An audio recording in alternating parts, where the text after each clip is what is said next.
ನಮಸ್ಕಾರ, ಎಲ್ಲರಿಗೂ ಕನ್ನಡತಿ ಅಡುಗೆ ಚಾನಲ್ಗೆ ಸ್ವಾಗತ. ಇಲ್ಲಿ ಒಂದು ಬಟ್ಲಾಗಷ್ಟೇ ಹೆಸರು ಕಾಳು, ಒಂದು ಬಟ್ಲಾಗಷ್ಟೇ ಅಕ್ಕಿಯನ್ನು 2 ಬಾರಿ ತೊಳೆದ್ಬಿಟ್ಟು ರಾತ್ರಿನೇ ನೆನೆಸ್ಬಿಟ್ಟು ತೊಗೊಂಡಿನ್ರಿ. ಈ ಅಕ್ಕಿ ಹೆಸರು ಕಾಳನ್ನು ಬಳಸಿ ಟೇಸ್ಟಿ ಹೆಲ್ದಿಯಾಗಿರುವಂಥ protein rich, fibre, iron rich ರೆಸಿಪಿಯನ್ನು ಮಾಡ್ತಾಯಿದ್ದೀನಿ. ಒಂದೇ ಹಿಟ್ಟಿನಲ್ಲಿ 4 ರೀತಿಯ ರೆಸಿಪಿಗಳನ್ನ ಮಾಡಿ ತೋರಿಸ್ತಾ ಇದ್ದೀನಿ. ನಿಮಗೆ ಯಾವ ರೀತಿ ಇಷ್ಟ ಅಥವಾ ನಿಮಗೆ ಯಾವುದು ಈಸಿ ಅನ್ನಿಸ್ತಲ್ಲ ಅದನ್ನು ಮಾಡ್ಕೋಬೋದು.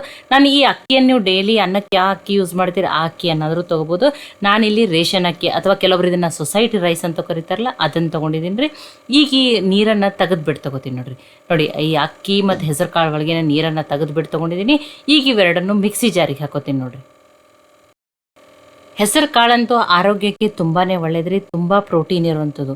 ಇದನ್ನು ನೀವು ವೆಯ್ಟ್ ಲಾಸ್ ರೆಸಿಪಿ ಅಂತಲೂ ಕರಿಬೋದು. ಡಯಟ್ ಮಾಡಿ ವೆಯ್ಟ್ ಲಾಸ್ ಮಾಡೋರಿಗಂತೂ ಬೆಸ್ಟ್ ಹೇಳಿ ಮಾಡಿಸಿದ ರೆಸಿಪಿ ಅಂತಲೂ ಹೇಳ್ಬೋದು ನೋಡಿರಿ. ಈಗ ನೋಡಿ ನೀರನ್ನು ತೆಗೆದುಬಿಟ್ಟೆ ಹಾಕಿದ್ದೀನಿ. ಒಂದು 7 ರಿಂದ 8 ಬೆಳ್ಳುಳ್ಳಿ ಹೆಸಳನ್ನು ಹಾಕ್ತಾಯಿದ್ದೀನಿ. ಇಲ್ಲ ನಾವು ಬೆಳ್ಳುಳ್ಳಿ ತಿನ್ನಲ್ಲ ಅನ್ನೋರು ಬೆಳ್ಳುಳ್ಳಿಯನ್ನು ಸ್ಕಿಪ್ ಮಾಡಿ ಶುಂಠಿ ಏನಾದರೂ ಹಾಕೋಬೋದು. 4 ಮೆಣಸಿನ್ಕಾಯಿನ ಹಾಕಿದ್ದೀನಿ. ಖಾರ ನೀವು ನೋಡಿಬಿಟ್ಟು ಹಾಕೋರಿ. ಇಲ್ಲಿ 1 ಬಟ್ಲಾಗಷ್ಟೇ ಪಾಲಕ್ ಸೊಪ್ಪಿತ್ತು, ಅದನ್ನು ತೊಳೆದ್ಬಿಟ್ಟು ನೋಡಿ ಕೈಯಿಂದನೇ ಮುರಿದ್ಬಿಟ್ಟು ಹಾಕಿದ್ದೀನಿ. ಇಲ್ಲ ಸಣ್ಣದಾಗಿ ಕಟ್ ಮಾಡಿನೇ ಹಾಕಿರಿ. ಫಸ್ಟ್ ಹಾಗೇ ಗ್ರೈಂಡ್ ಮಾಡಿ ಸ್ವಲ್ಪನೇ ನೀರನ್ನು ಹಾಕಿಬಿಟ್ಟು ನುಣ್ಣಗೆ ರುಬ್ಕೊಂಡು ತೊಗೋತೀನಿ ರೀ. ತುಂಬ ನೀರನ್ನು ಹಾಕ್ಕೊಂಡು ತೆಳು ಮಾಡ್ಕೋಬೇಡ್ರಿ. ಸ್ವಲ್ಪ ನೀರನ್ನು ಹಾಕಿಬಿಟ್ಟು ನುಣ್ಣಗೆ ರುಬ್ಕೊಂಡು ತೊಗೋರಿ. ನೋಡಿ ಈಗ ಇದನ್ನೇನು ಮಾಡ್ಕೊಂಡಿದ್ದೀನಿ, ಬೇರೆ ಪಾತ್ರೆಯಲ್ಲಿ ಹಾಕ್ಕೊಂಡಿದ್ದೀನಿ. ಈಗ ಇದಕ್ಕೆ ಏನು ಮಾಡೋಣ್ರಿ, ಉಳಿದಿರುವ ಸಾಮಗ್ರಿಗಳನ್ನ ಹಾಕೋಣ. ಈ ಫಸ್ಟ್ ನಾನಿಲ್ಲಿ ರುಚಿಗೆ ತಕ್ಕಷ್ಟು ಉಪ್ಪನ್ನು ಹಾಕೋತಾ ಇದ್ದೀನಿ. ಉಪ್ಪು ಹಾಕಿಬಿಟ್ಟು ಮಿಕ್ಸ್ ಮಾಡ್ಕೋತೀನಿ ರೀ. ಉಪ್ಪು ಹಾಕಿ ಮಿಕ್ಸ್ ಮಾಡಿ ಇದರೊಳಗಿನ ಸ್ವಲ್ಪ ಹಿಟ್ಟನ್ನು ಸಪ್ರೇಟ್ ತಗೋತೀನಿ ರೀ. ನಾನೇನು ಹೇಳಿದ್ದೀನಿ ನಿಮಗೆ, ಇದರಲ್ಲಿ 4 ರೀತಿ ರೆಸಿಪಿಗಳನ್ನ ಮಾಡಿ ತೋರಿಸ್ತಾ ಇದ್ದೀನಿ ಅಂತ ಹೇಳಿದ್ದೀನಿ. ಅದಕ್ಕೊಂದು ಸ್ವಲ್ಪನೇ ಹಿಟ್ಟನ್ನು, ಒಂದು 3 ಸ್ಪೂನ್ ಆಗಷ್ಟೇ ಹಿಟ್ಟನ್ನು ಏನು ಮಾಡ್ಕೋತಾ ಇದ್ದೀನಿ. ಈಗ ಬೇರೆ ಪಾತ್ರೆಗೆ ಹಾಕೋತೀನಿ ರೀ. ಇದನ್ನು ನಾನು ಆಮೇಲೆ ಯೂಸ್ ಮಾಡ್ತೀನಿ. ನೋಡಿ ಇದನ್ನು ಸೈಡಿಗೆ ಇಡೋಣ್ರಿ. ಅದರಲ್ಲಿ ಉಪ್ಪು ಅಷ್ಟೇ ಹಾಕಿ ಮಿಕ್ಸ್ ಮಾಡ್ಯದ. ಈಗ ಉಳಿದಿರ್ಬೇಕು ಸಾಮಗ್ರಿಗಳನ್ನ ಹಾಕೊಂಡು ಸ್ವಲ್ಪ ಕ್ಯಾಪ್ಸಿಕಮನ್ನು ಸಣ್ಣದಾಗಿ ಕಟ್ ಮಾಡಿ ಹಾಕ್ತಾಯಿದ್ದೀನಿ. ಅರ್ಧ ಈರುಳ್ಳಿಯನ್ನು ಸಣ್ಣದಾಗಿ ಕಟ್ ಮಾಡಿ ಹಾಕ್ತಾಯಿದ್ದೀನಿ. ಸ್ವಲ್ಪ ತೊಳೆದು ಕಟ್ ಮಾಡಿ ಇಟ್ಕೊಂಡಿರುವಂಥ ಕೊತ್ತಂಬರಿ ಸೊಪ್ಪು, ಕ್ಯಾರೆಟನ್ನು ಸಣ್ಣದಾಗಿ ಕಟ್ ಮಾಡಿ ಹಾಕ್ತಾಯಿದ್ದೀನಿ. ನೀವು ತುರಿದ್ಬಿಟ್ಟು ಹಾಕೋಬೋದು, ಟೊಮೆಟೊನೂ ಹಾಕೋಬೋದು. ಇಲ್ಲ ನಾನು ಸ್ವಲ್ಪ ಸೋರೆಕಾಯಿ ಇತ್ತು, ಅದನ್ನು ಸಿಪ್ಪೆ ತೆಗೆದುಬಿಟ್ಟು ತುರಿದ್ಬಿಟ್ಟು ಹಾಕ್ತಾಯಿದ್ದೀನಿ ರೀ. ಅರ್ಧ ಟೀ ಸ್ಪೂನ್ ಆಗಷ್ಟೇ ಜೀರಿಗೆಯನ್ನು ಹಾಕ್ತಾಯಿದ್ದೀನಿ. 1/4 ಟೀ ಸ್ಪೂನ್ ಆಗಷ್ಟೇ ಚಾಟ್ ಮಸಾಲನ್ನು ಹಾಕ್ತಾಯಿದ್ದೀನಿ. ಇಲ್ಲ ನಾವು ಮಕ್ಕಳಿಗೆ ಮಾಡ್ತೀವಿ ಹಸಿಮೆಣ್ಸಿನ್ಕಾಯಿ ಬೇಡ ಅಂದ್ರೆ ನೀವು ರುಬ್ಬು ಮುಂದೆ ಹಸಿಮೆಣ್ಸಿನ್ಕಾಯಿನ ಸ್ಕಿಪ್ ಮಾಡಿ ಇಲ್ಲಿ ಹಿಟ್ಟಿನಲ್ಲಿ ಚಿಲ್ಲಿ ಫ್ಲೆಕ್ಸನ್ನಾದರೂ ಹಾಕೋಬೋದು. ಹಿಟ್ಟು ಈ ರೀತಿ ಇರಬೇಕು ನೋಡಿರಿ, ತುಂಬ ತೆಳು ಇರಬಾರ್ದು, ಇಷ್ಟನೇ ಗಟ್ಟಿಯಾಗಿಯೇ ಇರಬೇಕು ನೋಡಿರಿ. ಒಮ್ಮೆಲೆ ನೀರನ್ನು ಜಾಸ್ತಿ ಹಾಕ್ಕೊಂಡು ರುಬ್ಕೊಳಕ್ಕೆ ಹೋಗ್ಬೇಡ್ರಿ. ಎಲ್ಲ ನೀಟಾಗಿ ಮಿಕ್ಸ್ ಮಾಡಿದ್ಮೇಲೆ ಇಲ್ಲ ಅರ್ಧ ಸ್ಪೂನ್ ಆಗಷ್ಟೇ ಏನು ಮಾಡ್ತಾಯಿದ್ದೀನಿ, ಈನೋವನ್ನು ಹಾಕ್ತಾಯಿದ್ದೀನಿ. ಈನೋ ಯಾವಾಗಲೂ ಏನು ಮಾಡ್ತೀವಿ ಲಾಸ್ಟಿಗೆ ಹಾಕಬೇಕು. ಇದೊಂದು ಸ್ವಲ್ಪ ನೀರನ್ನು ಹಾಕಿಬಿಟ್ಟು ನೋಡಿ ಒಂದೇ ಡೈರೆಕ್ಷನ್ದಲ್ಲಿ ತಿರುಗಿಸ್ಬಿಟ್ಟು ಮಿಕ್ಸ್ ಮಾಡ್ಕೊಂಡ್ರಿ. ಹಿಟ್ಟು ಏನಾಗ್ಬಿಡ್ತದೆ, ಬೇಗನೆ ಫಳ್ಳಾಗಿಬಿಡ್ತದೆ ನೋಡಿರಿ.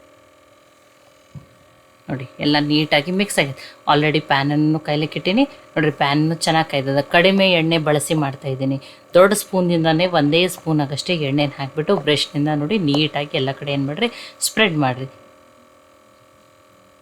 ನೋಡಿ ಇದಕ್ಕೊಂದು ಸ್ವಲ್ಪ ಟೇಸ್ಟೂ ಚೆನ್ನಾಗಿ ಬರ್ತದೆ ಅಂತ ಹೇಳಿ ಸ್ವಲ್ಪ ಸಾಸಿವೆಯನ್ನು ಹಾಕ್ತಾಯಿದ್ದೀನಿ. ನೀವು ಸಾಸಿವೆನೂ ಹಾಕೋಬೋದು, ಬಿಳಿ ಎಳ್ಳನ್ನು ಹಾಕೋಬೋದು, ಮತ್ತೊಂದು ಸ್ವಲ್ಪ ಕರಿಬೇವು ಸೊಪ್ಪನ್ನು ಹಾಕ್ತಾಯಿದ್ದೀನಿ. ಟೇಸ್ಟೂ ಚೆನ್ನಾಗಿ ಬರ್ತದೆ, ನೋಡೋಕ್ಕೂ ಚೆನ್ನಾಗಿ ಕಾಣ್ತದೆ ಅಂತೇಳಿ ನೋಡಿ. ಆಲ್ರೆಡಿ ಪ್ಯಾನನ್ನು ಕಾಯ್ದದ.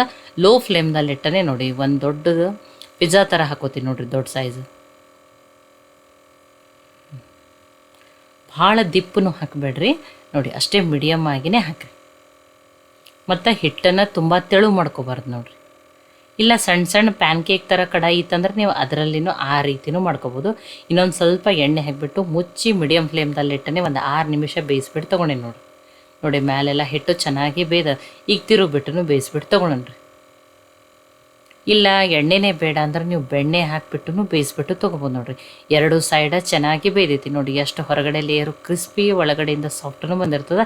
ಇದು ಅನ್ಕತಕ್ಕ ಸೈಡಿಗೆ ಇಡ್ತೀನಿ ರೀ. ಈಗ ಅದೇ ಪ್ಯಾನಲ್ಲಿ ಚಿಕ್ಕ ಪ್ಯಾನ್ ಕೇಕ್ ಥರನೂ, ಈಗ ಅಷ್ಟು ದೊಡ್ಡದು ಬೇಡ, ಅಷ್ಟು ದಿಪ್ಪು ಬೇಡ ಅನ್ನೋರು ನೋಡಿ ಇನ್ನೊಂದು ಸ್ವಲ್ಪ ಅದಕ್ಕೂ ಸಾಸಿವೆ ಮತ್ತು ಕರಿಬೇವು ಸೊಪ್ಪನ್ನು ಹಾಕಿದ್ದೀನಿ. ಈ ರೀತಿ ಒಂದೇ ಪ್ಯಾನ್ದಲ್ಲಿ 3-4 ಹಾಕ್ಕೊಂಡು ಚಿಕ್ಕ ಪ್ಯಾನ್ ಕೇಕ್ ಥರನೂ ಮಾಡ್ಕೋಬೋದು ನೋಡಿರಿ. ನೀವು ಈ ಪ್ಯಾನ್ ಬಳಸ್ಬೇಕಂತೇನಿಲ್ಲ, ತವೆಯಲ್ಲೇನೂ ಮಾಡ್ಕೋಬೋದು ನೋಡಿರಿ. ಇದಕ್ಕೊಂದು ಸ್ವಲ್ಪ ನೋಡಿ ಎಣ್ಣೆ ಹಾಕಿಬಿಟ್ಟು ಮೇಲೆ ಇನ್ನೊಂದು ಸ್ವಲ್ಪ ಟೇಸ್ಟ್ ಚೆನ್ನಾಗಿ ಬರ್ತದೆ ಅಂತ ಹೇಳಿ ಬಿಳಿ ಎಳ್ಳನ್ನು ಹಾಕಿದ್ದೀನಿ.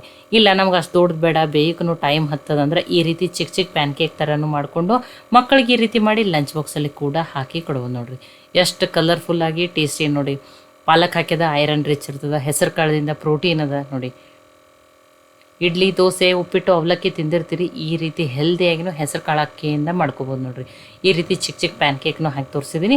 ಈಗ ನೋಡಿ ನಾನೇನಿಲ್ಲಿ ನಾನ್ ಸ್ಟಿಕ್ ತವೆ ಏನು ಬಳಸ್ತಾ ಇಲ್ಲ, ಈ ಕಬ್ಬಣ ತವೆಯಲ್ಲೇ ನಾನು ನಿಮಗೆ ಏನು ಮಾಡ್ತಾಯಿದ್ದೀನಿ, ದೋಸೆನೂ ಮಾಡಿ ತೋರಿಸ್ತಾ ಇದ್ದೀನಿ ನೋಡಿ. 2 ರೀತಿ ಮಾಡಿ ತೋರಿಸ್ತೀನಿ. ಕೆಲವರಿಗೆ ತೆಳು ದೋಸೆ ಇಷ್ಟ, ಕೆಲವರಿಗೆ ದಪ್ಪ ದೋಸೆ ಅಥವಾ ಸೆಟ್ ದೋಸೆ ಥರನೂ ಇಷ್ಟ. ನೋಡಿ ಕ್ರಿಸ್ಪಿಯಾಗಿನೂ ಅಷ್ಟು ಬಿಸಿ ಇದ್ದಾಗ ಅಷ್ಟೇ ಕ್ರಿಸ್ಪಿ ಇರ್ತದೆ, ಆರದ ಮೇಲೆ ಮೆತ್ತಗಾಗ್ತಾವೆ ರೀ. ಆದರೆ ಎಷ್ಟು ತೆಳು ಬೇಕಲ್ಲ ನೀವು ಅಷ್ಟು ತೆಳುನೂ ಹಾಕೋಬೋದು. ಇಲ್ಲ ಇದು ಇನ್ನೂ ಹೆಲ್ದಿ ಮಾಡ್ತೀರಂದ್ರೆ ಇದಕ್ಕೊಂದು ಸ್ವಲ್ಪ ಸೇಜ್ವಾನ್ ಚಟ್ನಿ, ಈರುಳ್ಳಿ, ಕ್ಯಾರೆಟು, ಕೊತ್ತಂಬರಿ ಸೊಪ್ಪು, ಟೊಮ್ಯಾಟೊ ಕಟ್ ಮಾಡಿ ಹಾಕೋಬೋದು, ಪನ್ನೀರ್ನು ತುರಿದ್ಬಿಟ್ಟು ಹಾಕೋಬೋದು. ಇಲ್ಲ ಯಾವುದೂ ಬೇಡ ಅಂದರೆ ತುಪ್ಪ ಶೇಂಗಾ ಚಟ್ನಿ ಪುಡಿನೂ ಹಾಕೋಬೋದು. ನೋಡಿರಿ ಇದೊಂದು ತೆಳು ದೋಸೆಯನ್ನು ಹಾಕ್ಬಿಟ್ಟು ತೋರಿಸಿದ್ದೀನಿ. ನಾನೀಗ ಒಂದು ಸೆಟ್ ದೋಸೆ ಥರನೂ ಹಾಕ್ಬಿಟ್ಟು, ನಿಮಗೇನು ಇದಕ್ಕೆ ನಾನ್ ಸ್ಟಿಕ್ ತವೆನೇ ಬೇಕತ್ತೇನಿಲ್ಲ, ನೀವು ಕೆಬ್ಬಣ ತವೆಯಲ್ಲೂ ಈ ರೀತಿ ಮಾಡ್ಕೋಬೋದು. ನೋಡಿರಿ ಇದರಲ್ಲಂತೂ ಬರೀ ಉಪ್ಪು ಅಷ್ಟೇ ಹಾಕಿದ್ದೀನಿ ನಾನು, ಸೋಡಾ ಏನು ಮೊಸರು ಏನೋ ಯಾವುದೂ ಇಲ್ಲ. ನೀವು ಈ ರೀತಿಯೂ ಮಾಡ್ಕೊಬೋದು. ನೋಡಿರಿ ನಾನು ಪ್ಯಾನ್ ಕೇಕ್ ಥರನೂ ಮಾಡಿ ತೋರಿಸಿದ್ದೀನಿ, ಸೆಟ್ ದೋಸೆ ಥರನೂ ಮಾಡಿ ತೋರಿಸಿದ್ದೀನಿ, ತೆಳು ದೋಸೆ ಥರನೂ ಮಾಡಿ.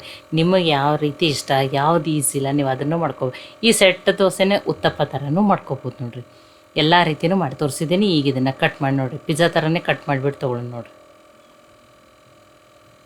ನೋಡಿ ನಾನು ಜಾಸ್ತಿ ಏನು ದಪ್ಪ ಮಾಡಿಲ್ಲ, ಅಷ್ಟೇ ಮೀಡಿಯಮ್ ಆಗಿಯೇ ಹಿಟ್ಟನ್ನು ಹಾಕ್ಕೊಂಡಿದ್ದೆ ರೀ. ನೋಡಿ ಟೇಸ್ಟೇನು ಈ ರೀತಿ ಕಟ್ ಮಾಡಿ ಮಕ್ಳಿಗೆ ಬಾಕ್ಸಿಗೆ ಹಾಕಿ ನೀವು ಇದನ್ನು ಸಾಸು, ಸೇಜ್ವಾನ್ ಚಟ್ನಿ ಜೊತೆನೂ ಏನು ಮಾಡ್ಬೋದು, ಸರ್ವ್ ಮಾಡ್ಬೋದು. ನೋಡಿರಿ ಎಷ್ಟು ಸಾಫ್ಟಾಗಿ ಬಂದೈತೆ ನೋಡಿರಿ, ಮತ್ತು ಎಷ್ಟು ಫಳ್ಳನೂ ಆಗೈತೆ ನೋಡಿರಿ. ತುಂಬ ಸಿಂಪಲ್ ಅದ ರೀ, ಕಡಿಮೆ ಸಾಮಗ್ರಿ.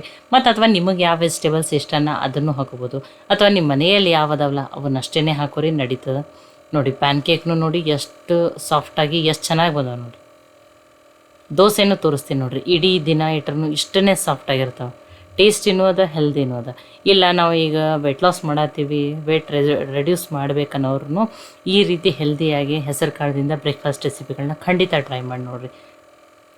ಬಿಸಿ ಬಿಸಿ ಟೇಸ್ಟಿಯಾಗಿರುವಂಥ ಹೆಸರು ಕಾಳು ಅಕ್ಕಿ ಬಳಸಿ ಪ್ಯಾನ್ ಕೇಕ್ ರೆಸಿಪಿ ನಿಮ್ಗೆ ಇಷ್ಟ ಆಗಿತ್ತಂದ್ರೆ ಲೈಕ್ ಮಾಡಿ, ಶೇರ್ ಮಾಡಿ, ಕಮೆಂಟ್ ಮಾಡಿರಿ.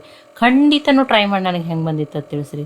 ಮತ್ತು ಒಳ್ಳೆ ಹೊಸ ರೆಸಿಪಿಗಳಿಗಾಗಿ ಕನ್ನಡತಿ ಅಡುಗೆ ಚಾನಲ್ ಸಬ್ಸ್ಕ್ರೈಬ್ ಮಾಡಿ, ಬೆಲ್ ಐಕಾನ್ ಪ್ರೆಸ್ ಮಾಡಿರಿ. ಈ ವಿಡಿಯೋನ ಹೈಪ್ ಮಾಡಿರಿ ಇದು ಇನ್ನೂ ಜಾಸ್ತಿ ಜನಕ್ಕೆ ರೀಚ್ ಆಗ್ತದೆ. ಮತ್ತೊಮ್ಮೆ ಎಲ್ಲರಿಗೂ ಧನ್ಯವಾದಗಳು.